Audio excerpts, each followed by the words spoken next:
इस कार्यक्रम के पुण्यार्चक हैं श्री पार्श्वनाथ दिगंबर जैन मंदिर कमेटी, कछार गांव बड़ा, जिला कटनी, मध्य प्रदेश।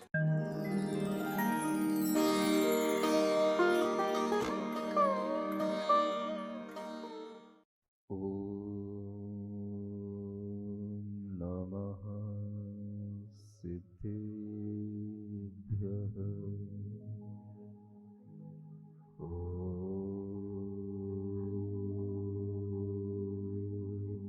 नमः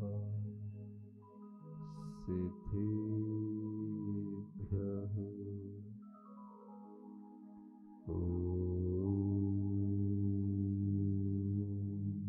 नमः सिद्धेभ्यः।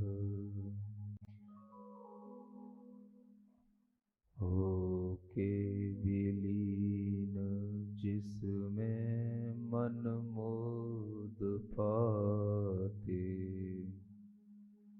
हैं, भव्य जीव भव वारिधि पार जाते। श्री जैन शासन रहे जयवंत प्यारा, भाई यही शरण जीवन है हमारा। आओ कथा हम तुम्हें प्रभु की सुनाते, श्री रामचंद्र मुनि के गुण गीत गाते। मर्याद निष्ठ पुरुषोत्तम मोक्षगामी, ध्याओ सदा हृदय में बनने अकामी। हैं 20 जिन अहो मुनि सुव्रतार्य, इक्ष्वाकुवंश रघुवंश बना महार्घ्य। श्री राम लक्ष्मण तथा भरतेश भाई, शत्रुघ्न साथ सबने यश कीर्ति पाई। थे अष्टमें बहुगुणी बलभद्र राम, अत्यंत प्रेम युत लक्ष्मण भ्रात नाम।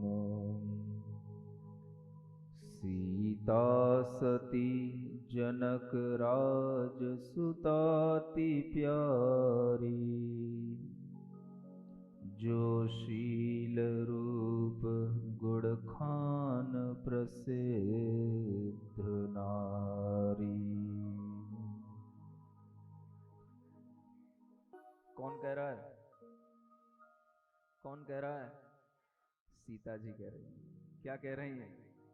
देखो कैसी पतिव्रता नारी होती हैं।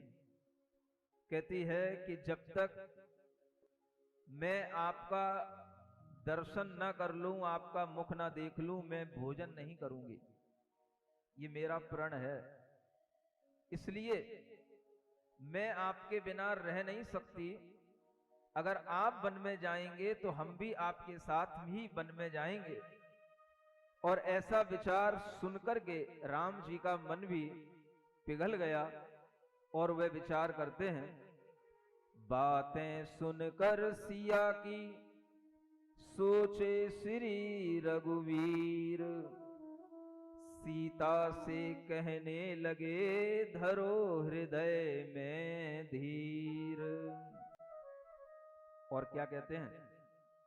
माता कैकेयी को एक वचन किसी समय पिता ने दीना था, सो आज पिता ने सो आज पिता से मांग लिया, जो वचन धरोहा कीना था। श्री भरत भ्रात वो राज तिलक हो, पिता ने भी स्वीकार किया।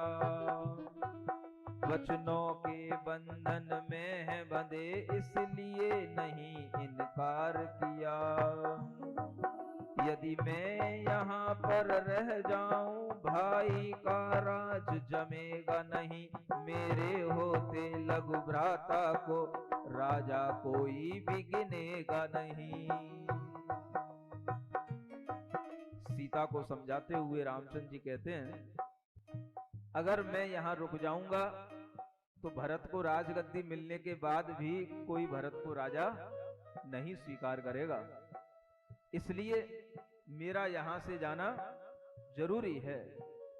और अगर मैं यहाँ से जाऊंगा और तुम भी मेरे साथ जाओगी, तो ध्यान रखना कि अनेक कंटकों से भरी हुई भूमि पर पैदल चल चल के जाना पड़ेगा, और इतना कष्ट आप सहन कर पाओ तो हमें कोई ऐतराज नहीं। यदि यह है तो ठीक है, ये ही एक उपाय, लेकिन संग में भी चलूं, रहूं एक पल नाय।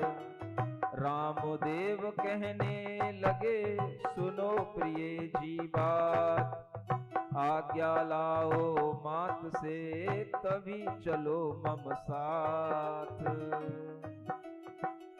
जब राम जी तैयार हो गए कि हाँ सीते, तुम भी हमारे साथ वन में चल सकती हो, लेकिन इसके लिए भी तुम्हें अपनी माँ कौशल्या से आज्ञा लेनी पड़ेगी, और वो अगर कहेंगी तभी हम तुम्हें वन में ले जा सकेंगे।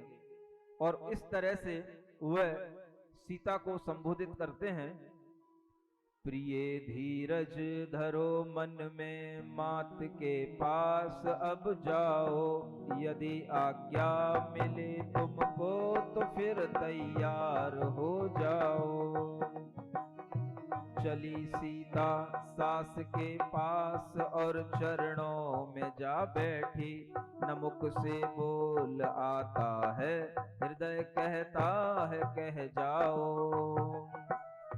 मात आज्ञा मुझे दीजिए कि मैं भी वन में संग जाऊं, दिखाएंगे करम क्या क्या, इन्हें आगे भी अजमाऊं। नहीं सेवा बनी कुछ आपकी, यह दुख है भारी, कृपा दासी पे अब करना, दयालु आप कहलाओ।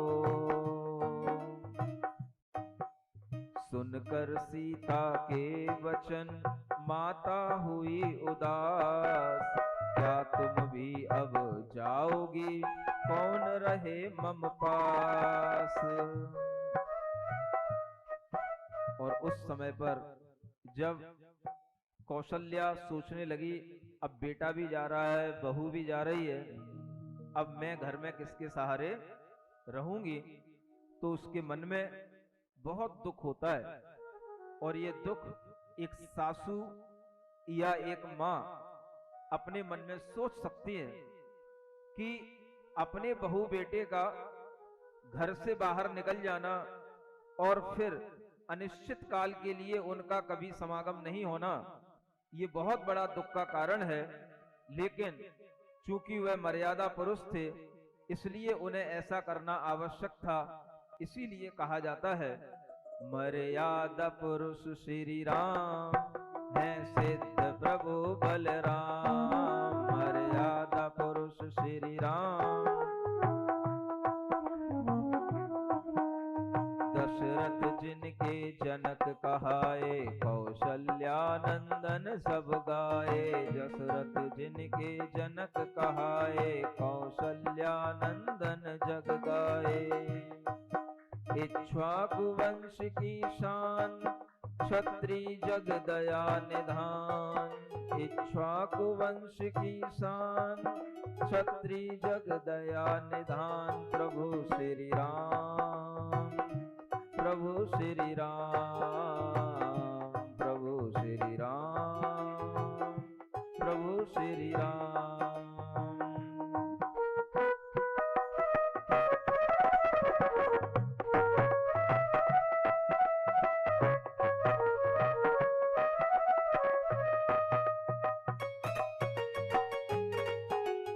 और उस समय पर कौशल्या सीते को समझाती हुई कहती हैं, अच्छा बेटी जाओ तुम भी, कुछ चिंता मेरी नहीं करना, हंसते रोते कट जाएगी तुम सेवा स्वामी की करना। आज्ञा पाकर जानकी उठी, चरणों में मस्तक नाया है, आंखों से नीर हुआ जारी, दोनों ने रुदन मचाया है। और इधर जब राम और सीता वन को जाने के लिए तैयार होते हैं, तो अभी लक्ष्मण जी हैं, वो विचार करते हैं ये क्या हो रहा है। तो थोड़ा सा सुनते हैं कि लक्ष्मण जी के भी क्या तेवर होते हैं। उधर लक्ष्मण ने सुना राम चले वनवास, शीघ्र पास आए तभी होते बहुत उदास। अब लक्ष्मण जी क्या कहते हैं, ये पिता ने क्या अन्याय किया, जो राज भरत को दीना है, हकदार फिरे मारा मारा, वन में यों ही छवि छीना है। क्या हम में है वीरत्व नहीं, जो राज नहीं ले पाएंगे, है कौन खता वनवास दिया, श्री राम न वन को जाएंगे। लक्ष्मण जी, जैसा कि आप जानते हो, श्री राम जितने शांत भाव के हैं, लक्ष्मण जी उतने ही उग्र भावों के हैं। और लक्ष्मण जी के मन में जब भी कोई प्रतिकूल समझ में आता है, तो वह उसे अपनी वीरता से, अपने धनुष बाण के बल पर हासिल करने की पूरी ताकत रखते हैं। इसीलिए जब उन्होंने सुना कि ये कौन सा अन्याय हो रहा है और पिताजी कौन सा अन्याय करने जा रहे हैं, कि जो वास्तव में राज्य का हकदार है वो तो वन में मारा मारा फिरे, और वह वन में पैदल चले, उसकी छवि धूमिल हो, और इस तरह से यह पिता ने कौन से अन्याय को अपना राज्य का न्याय बना लिया है। मैं चाहूं तो पिता से भी और राजा भरत से भी इस राज्य को छीन करके मैं अपने भाई श्री राम को राजा बना सकता हूं। ये विचार लक्ष्मण के मन में आता है, लेकिन रामचंद्र जी उनको समझाते हैं। राम कहें समझाए कर, करो न कुछ अफसोस, खता किसी की भी नहीं, सब कर्मों का दोष। ये सबसे बड़ी समझदारी की बात होती है। खता किसी की भी नहीं, सब कर्मों का दोष। खता जानते हो? हम जब दोष देते हैं, गलती किसी की ढूंढते हैं, तो हम दूसरों की गलती को तो हम बहुत जल्दी देख पाते हैं, लेकिन हम अपनी गलती को कभी भी ध्यान में नहीं दे पाते कि ये गलती हमारे ही कर्म के उदय से हमारे सामने आई है। जब कोई अपने सामने बुरा करता हुआ दिखाई देता है, तो हम ये सोचते हैं कि सामने वाला हमारा बुरा कर रहा है, लेकिन जो ज्ञानी पुरुष होते हैं वो ये सोचते हैं कोई हमारा बुरा नहीं कर सकता, हमारा कर्म ही हमारा बुरा करने वाला है। हर व्यक्ति के अपने अपने कर्म होते हैं, और उन्हीं कर्मों के कारण से वो व्यक्ति सुख और दुख को प्राप्त करता है। आप देखते हो संसार में सब कुछ होता है। आप बेटों का, बेटियों का विवाह करते हो, और विवाह करने के बाद में यही सोचते हो कि बेटे बेटी का विवाह होने के बाद में वो बहुत सुखी होंगे और बड़ा सुख शांति से अपना जीवन जिएंगे। लेकिन जब उनके कर्मों का उदय आता है, तो वह सुख पूर्वक भी जी सकते हैं या दुख पूर्वक भी जी सकते हैं। ये उनके कर्मों के फल से उन्हें प्राप्त होता है। कई बेटियां विवाह होने के बाद में पर घर में जाकर के सुखी भी होती हैं, तो कई बेटियां पर घर में जाकर के विवाह होने के बाद में बहुत दुखी होती हैं। कई बेटियों के लिए वह जीवन भी समाप्त हो जाता है और कई बेटियों के लिए वह कहीं खुद आत्महत्या कर लेनी पड़ती है या कोई उनके लिए मर्डर कर देता है। ऐसी अनेक घटनाएं जो हम आज दुनिया में सुनते हैं, ये सब किससे होता है? हम कहते हैं उसने ऐसा कर दिया, उसने ऐसा कर दिया, लेकिन ज्ञानी पुरुष हमेशा विचार करता है कि मेरे कर्मों के कारण से ऐसा हुआ। हमेशा यह ध्यान रखो, अगर आप रामायण सुनते हो, राम और सीता के चरित्र के प्रति अपना आदर भाव रखते हो, तो हमारे जीवन में जो कुछ भी प्रतिकूल हो उसे भी हम अपने कर्मों के फल को मान करके स्वीकार करें। ये हमें रामायण सिखाती है। कर्मों का फल किसी का कुछ भी हो सकता है। अपने जीवन में आप लोग भी देखते हो, सबने देखा होगा, ऐसी ऐसी घटनाएं घटती हैं। बेटी का विवाह हो जाता है, 1 महीने भी वह अपने पति के साथ में नहीं रह पाती है और किसी ना किसी कारण से कोई दुर्घटना घटित हो जाती है। ये किसके कर्मों का फल?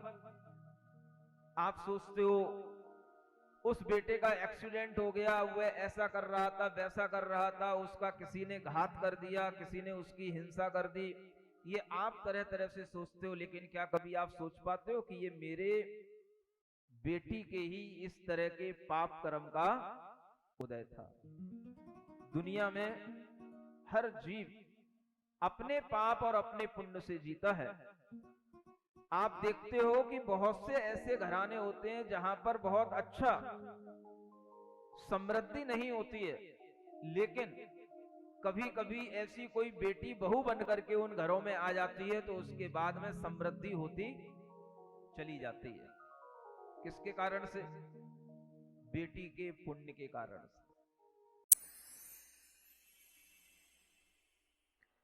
सिरिजिणवाणी जग कल्याणी जग जन मदतम मोहरी जनमण हारी गढ़हर हारी जम जरा भव रोग हरी तिथ्य राणम दिव्य झुणिम जो पड़ई सुणई मय्ये धारई राणम सौख मणंतम धर्य सासद मोक्ष पदम पावई सासद मोक्ष पदम पावई।